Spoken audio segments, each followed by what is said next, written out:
काहीच थांग पत्ता लागत नसतो. बिचाराचा जीव तिच्यासाठी इतका तुटत असतो आणि त्याची ती खोटाडी आई जी आहे ती स्वतः मात्र लंडनमध्ये मजा मारत बसलेली असते. आरके देवाकडे प्रार्थनासुद्धा करत असतो. त्याने कधी देवापुढे हातही जोडले नाहीत.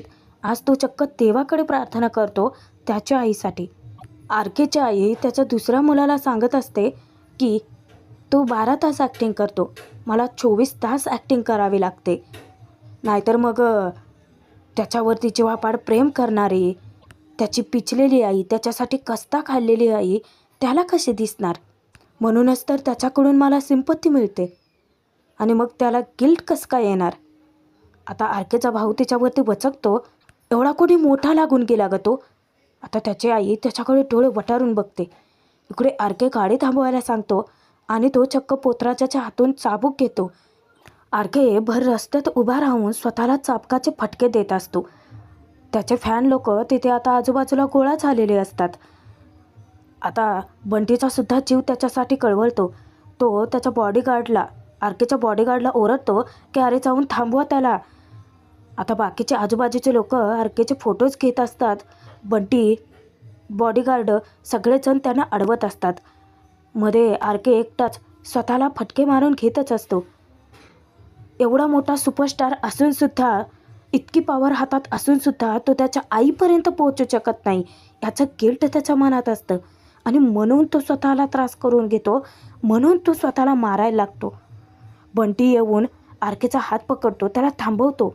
पण आरके ज्या क्षणी त्याच्याकडे तिरप्या नजरेने बघतो, अक्षरशः बंटी घाबरून जातो त्याच्या नजरेलाच आणि तो विजेचा झटका लागावा तसा मागे सरकतो.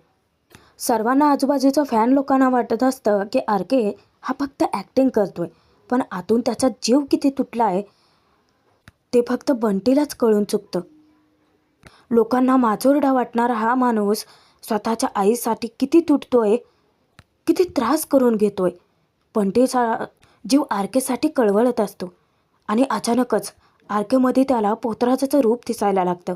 आरकेच्या डोळ्यातून अश्रू वाहत असतात.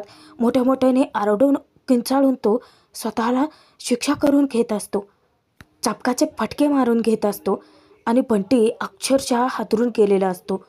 इकडे आरकेबद्दल वाईट साईड बोलणाऱ्या स्वतःच्याच मुलाला आता आरकेची आई चांगलंच फायलावर घेते. सुपरस्टार आहे आरके, जो कधी तू होऊच शकला नाही. खरं तर ते सगळं माझ्यासाठी तू करायला हवं होतंस, पण तू कधी काही करूच शकला नाहीस. ह्या फॉरेन ट्रिप, या पार्टीज, हे सगळं जर मला हवं असेल ना, तर मग मला हे नाटक करावंच लागेल.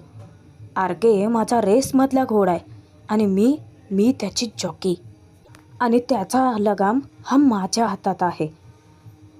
तोच लगाम ओढून मी आरकेला मला हवं तसं, हवं तेव्हा वळवू शकते. तेव्हा तिचा दुसरा मुलगा विचारतो की पण आरकेने जर लग्न केलं, तो अचानक कुणाच्या प्रेमात पडला तर?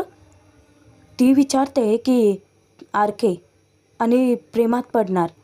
तो म्हणतो की मम्मा, आयुष्यभर आरके असंच नाही ना राहणार, कधी ना कधी तो लग्न करेलच की.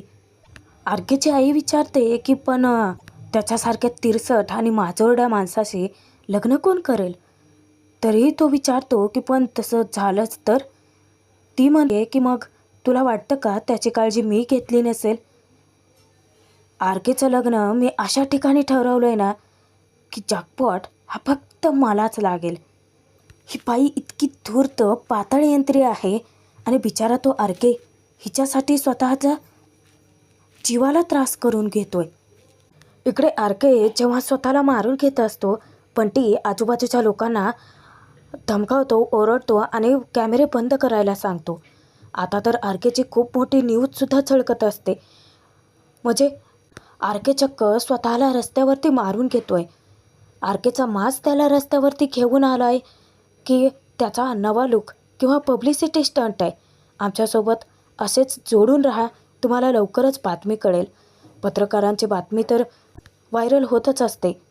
बंटी खूप जीव तोडून, जीवाच्या आकांताने ओरडून आरकेला थांबवण्याचा प्रयत्न करत असतो, पण त्याचे प्रयत्न सपशेल फेल ठरतात.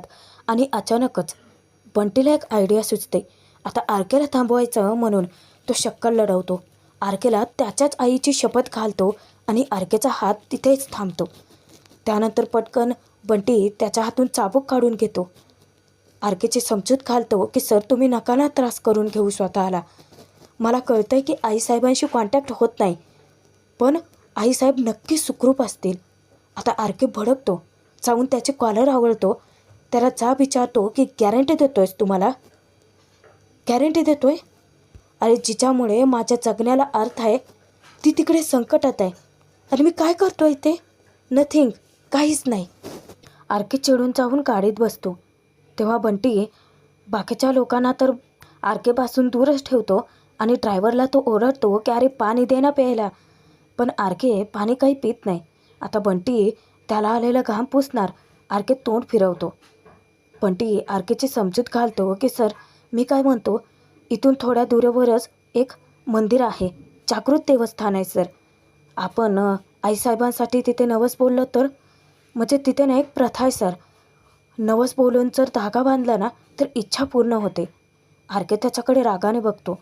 बंटी म्हणतो की सर म्हणजे आपण आतापर्यंत सगळे प्रयत्न करून झाले, आता हा शेवटचा प्रयत्न करूयात ना सर. मला कळतं आहे की तुम्ही असल्या गोष्टी मानत नाही, पण इतकीशी गोष्ट केल्याने आईसाहेब सुखरूप असणार असतील तर काय हरकत आहे ना. आरके आता देवळाकडे गाडी घ्यायला सांगतो. बंटीच्या मनात आरकेचा आदर आणखीनच वाढतो. हा माणूस आईसाठी काहीही करायला असतो. तिकडून मोहिनीसुद्धा नेमकं त्याच मंदिरात यायला निघालेली असते, कारण कार्तिकासाठी बोललेला नवस तो फेडायचा असतो आणि आरके मोहिनी एकत्र येणार याचा खूप मोठा संकेत आता त्याच मंदिरात मिळणार असतो.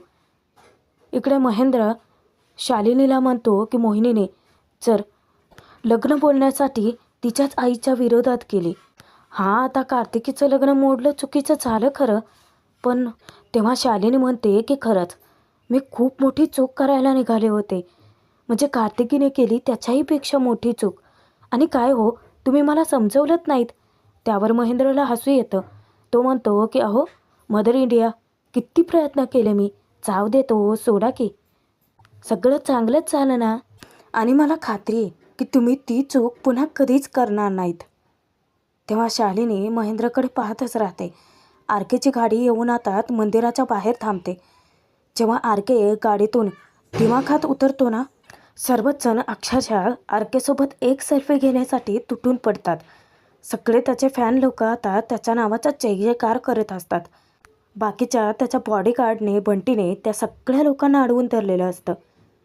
आरकेचा माज मात्र काही कमी होत नाही.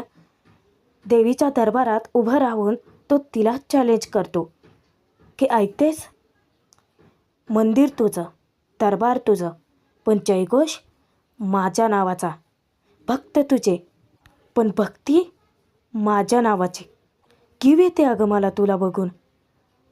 म्हणजे तुझ्यासाठी, तुझं दर्शन घेण्यासाठी या रांगेत उभे असणारे हे लोक एका फटक्यात तुला सोडून माझ्याकडे आलेत. म्हणूनच आरके फक्त एक, सुपरस्टार आरके हा फक्त एकच राहणार. मी ना वाट नाही बघायला लावत. या लोकांना आशा आहे की तू असशील, पण खात्री आहे की मी आहे आणि मी राहणार आहे. मी ना तुझ्यासारखी वाट नाही बघत लावत लोकांना. मी या लोकांना एंटरटेन करतो आणि काही मागतही नाही अगं तुझ्यासारखं. माझ्या मागे उभे राहून हे माझ्या नावाचा जय जयकार करतायत. तुझ्यासारखं नाही आहे का निर्जीव दगडासमोर उभे नाही आहेत ते. मला तर माझ्या लहानपणीच कळलं होतं की तू नाही आहेस. खूप भोळीबाबडी लोक आहेत ही, आणि माझ्या लहानपणापासून, म्हणून माझ्यासाठी माझा देव एकच, माझी आई. आरके आता स्वतःचे बूट उतरवतो, मंदिराची पायरी चढून आत जातो. देवीशी तो बोलतो की या आधी एकदा मी मंदिरात आलो होतो, पहिला आणि शेवटचं सुद्धा. उन्हाळ्याचे दिवस होते. एक भुकेलेलं मूल जे अन्नासाठी तडफडत होतं, लोकांना भीक मागत होतं. आठवतं आहे तुला? तू नाही आली त्याच्या मदतीला, माझी आई आली त्याच्या मदतीला. आणि फ्लॅशबॅकमध्ये आपल्याला दाखवले प्रेक्षकांनो की आरके लहान होता. त्याची आई त्याच्या हाताला धरून मंदिरात आली होती. तिचं लक्ष त्या भुकेल्या जीवाकडे जातं. एक छोटासा मुलगा अन्नासाठी तडफडताना तिला दिसतो आणि मग ती त्याच्या जवळ जाऊन बसते, त्याला खाऊ पिऊ घालते, त्याची खूप काळजी घेते. आणि आर्के हा कौतुकाने ते सगळं पाहत असतो. छोटासा आर्के. देवीला तो म्हणतो की त्या भुकेल्या जीवाच्या डोळ्यात जो दिसता ना, तो होता माझ्यासाठी देव, माझी आई. तू नाहीसा. म्हणूनच माझ्या त्या देवासाठी आज भीक मागायला आलो आहे मी तुझ्या दरबारात. आज माझी नाही, तुझी परीक्षा आहे. मागे जशी बघत बसलीस ना, तसं आता बघत नको राहूस. हवं तर माझा जीव घे, पण माझ्या आईला, माझ्या देवाला सुखरूप परत घेऊन ये. आणि एक गोष्ट लक्षात ठेव, माझा देव माझ्यापासून हिरावून घेण्याची चूक करू नकोस, नाहीतर त्याचे परिणाम नंतर तुलाही माहिती आहेत. इतक्यातच आता आपल्या हिरोईनची, मोहिनीची जबरदस्त एंट्री होते. मोहिनी पाहते तर आता तिथे सर्व ठिकाणी गर्दी झालेली असते. आर्केचे फोटोज लोक मागत असतात. मोहिनी आता तशीच गर्दीत घुसून पुढे येते की 1 मिनिट काय चालू आहे ते नक्की, अरे मला जाऊ देत. आणि समोर बंटी उभा असतो. बंटी म्हणतो की मेकअप. ती विचारते की तुम्ही, बरं मला मंदिरात जाऊ देत ना, मला नवस फेडायचं आहे, रिक्वेस्ट करते ती. बंटी तिला म्हणतो की तू नाही जाऊ शकत मंदिरात, कारण आत आर्के सर आहेत. सगळ्यांना तसं सेल्फी मिळणार आहे. मोहिनी म्हणते की मी काय आर्के सरांसोबत सेल्फी घ्यायला आले नाही आहे, मी देवीचा नवस फेडायला आले, मला जाऊ देत. तरी बंटी त्याला सोडायला तयारच नसतो. आता मंदिराच्या गाभाऱ्यात पुजारी येतात. आर्केला पाहता क्षणी त्यांना इतका आनंद होतो. आश्चर्याने ते विचारतात की अरे आर्के सर तुम्ही इथे, अहो एक सेल्फी घेऊ का. आर्के असा काही तिरप्या नजरेने बघतो. तेव्हा तो पुजारी घाबरत म्हणतो की नाही ठीक आहे, अहो तुमच्या आईने, ललिता देवीने या मंदिराची आर्थिक मदत केली ना, म्हणूनच तर मंदिराचा जीर्णोद्धार झाला आहे. आज तुम्ही इतक्या दिवसातनं पहिल्यांदा मंदिरात आलात. आणि जे हाराची पूजेची थाळी असते ती देवीच्या चरणाशी लावून आता तो हार पुजारी घेऊन येतो आर्केकडे आणि आर्केला सांगतो की तो हार देवीच्या गळ्यात घालायला. पण आर्केला इतका माज असतो आणि मुळात तो देव देवतांना मानतच नसतो. त्याच्यासाठी त्याची आई ही फक्त एक देव. आणि म्हणूनच आर्के आता तो हार फेकणारच. तोपर्यंत तिकडे बंटीला उल्लू बनवत्या मोहिनी मुद्दामच म्हणते की हे काय, आर्के सर परत आलेत तरीही आम्हाला मंदिरात जाऊ देत नाहीत. आता बंटीचं लक्ष विचलित होतं आणि मोहिनी तीच संधी साधून धावत येते. नेमका इकडून आर्के हार फेकून देतो आणि चौथ हार जाऊन पडतो डायरेक्ट मोहिनीच्या गळ्यात. मोहिनी थबकते, समोर आर्केला पाहते, विचार करते की इतकाच माज होता तर यायचं नाही ना देवीच्या पाया पडायला. मग स्वतःला काय राजकुमार समजतो का. आर्के निघून जातो तेथून. पण मोहिनीला खूप मोठा संकेत मिळालेला असतो. तिथेच असलेले साधूबाबा ते म्हणतात की हार गळ्यात पडला हा योगायोग नाही, हा विधात्याने दिलेला खूप मोठा संकेत आहे. जे आपलं असतं ते आपल्यापाशी येतच, इच्छा असो वा नसो. नियतीच्या मनातला संकेत आहे. तुम्ही एकत्र येणार म्हणजे येणारच. आता एकदा हाराकडे आणि एकदा देवीकडे मोहिनी धक्क्याने पाहतच राहते. आणि प्रेक्षकांनो, भाग इथेच संपतोय. पुढील भागात आपण बघूयात की ललिता देवी म्हणजेच आर्केच्या आईला आता बातमी कळते की उत्तराखंडमधलं रेस्क्यू ऑपरेशन आता थांबलं आहे. आर्के त्याच्या व्हॅनिटीमधून खाली उतरतो आणि नेमकी त्याची धडक होते मोहिनीसोबत. मोहिनी आता पाठमोरी वळते, पण तिचे केस जे आहेत ते आर्केच्या चेहऱ्यावरती उडत असतात. तो हळूवार बाजूला करतो. आता आर्केच्या आईचा एक वेगळाच डाव आहे. तिने आर्केसोबत लग्न करायला एका मुलीची निवड केली. तिला फोन करून ती प्लॅन समजावते.